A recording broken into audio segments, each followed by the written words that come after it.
This is a recording on solubility curves. Make sure you take good notes and realize that you get to use those notes on homework and eventually on your summative assessment. So solubility is just the way that we say that something is able to dissolve. So if it can dissolve, we say it's soluble. If it cannot dissolve, we say it's insoluble. So we're going to look at temperature effects on dissolving. So just so you know, and we're going to cover this vocabulary in just a second, solutions can be saturated, unsaturated, or supersaturated. And let me talk about each one.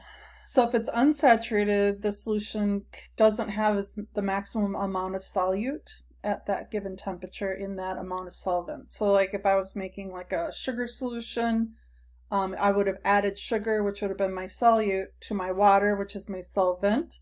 But I didn't add as much as I could have. There's still room for more if it's unsaturated.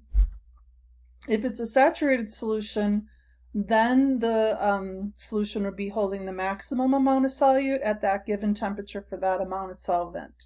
So that would be, that sugar example again would be if I made a solution and I dissolved all of the sugar I could at that temperature in that amount of water. And a way to test that you are at a saturated solution is you would then add a little bit more and it won't dissolve no matter what, unless you were to increase the temperature. And then the third type is a supersaturated solution, and these are not as common. This is something that you can prepare by making a saturated solution and then slowly cooling it, and you're kind of like tricking it into having more dissolved than it should. So supersaturated have more solute than they should have in that a given amount of solvent at a particular temperature. So let me talk about solubility curves. So a solubility curve is when you see a graph with temperature on the x-axis and then the solubility, which is the grams of the salt, and the salt is just any ionic compound in 100 grams or 100 milliliters of water. So this graph can kind of look overwhelming, but realize what it is it's really just a whole bunch of graphs. Instead of me drawing, one for sodium nitrate, another graph for sodium chloride, what they do is they just overlay them all. So we can get a lot of information here. If you look at the graph, you can see that most of the lines are going upward, which is telling us that as temperature goes up, the solubility, the amount of grams of that salt that can dissolve, will increase. But they do so at a different rate. Like the potassium nitrate here is really very steep, so a lot of it can dissolve as temperature increases, whereas sodium chloride, our common table salt, it goes up but not very much. The ones that go down are going to be not salts but gases, most likely. Like if I were to try to dissolve more of a gas, as I think about like soda has carbon dioxide dissolved in it, as you increase the temperature, like if you take your soda out on a really hot day, it'll go flat very quickly because the temperature is going up, which is allowing the particles to move faster and for the gas to escape. So solubility goes down.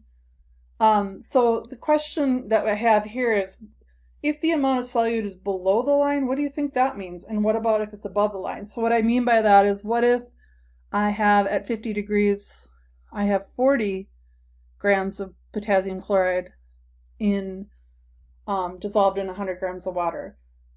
Do you think that's saturated, unsaturated, or supersaturated? And what if I try to dissolve 50 grams of sodium, again, I'm talking about potassium chloride, at 50 degrees. So below the line would be unsaturated. So I would be able to add more. I would have been able to add about, if you read this over, about 42 grams of potassium chloride at 50 degrees. And then above the line is saturated if it doesn't all dissolve. So if we know like 42 grams, we would know that then there would be about 8 grams that were sitting on the bottom, like if I had a container. So I'd have like some solid that didn't dissolve. And if it was all dissolved, then we would have that weird supersaturated solution.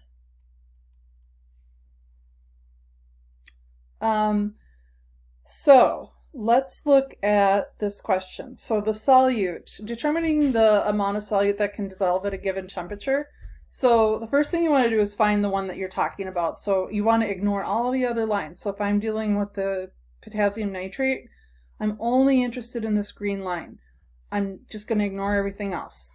And then on the x-axis, find that temperature that you need. So let's say I want to know the solubility of potassium nitrate at 30 degrees. I would read this up and find on the line. And on the line, I forgot to say in that last slide, on the line is saturated. So if I'm trying to determine how much can dissolve at 30 degrees, I would want to go to the line and then over. And you can see that when I come over the amount of grams, then you might say 42, I might say 43, someone else might say 44, I don't know. So there is some leeway there. How we read the graph might be a little different. So this is kind of how you read the graph. And then, let me grab another slide. So for this question, this would be, how would we, kind of did that one actually. We just did 30 degrees. So let's do another one. So here we go. Here's another question, type of question that you'll see. How many grams is needed to saturate 100 mils of water? So 100 mils and 100 grams are the same thing, of potassium chlorate. So I'm interested only in this line, that potassium chlorate. If the water is 70 degrees. So I would go 70 degrees up and over. So it would be, I think it's pretty much on. So it'd be 30 grams. Here's another question. So let's say I have, I'm at 30 degrees Celsius. Now I'm interested in the sodium chloride line only. At 30 degrees, I added 30 grams. So that would put me right here.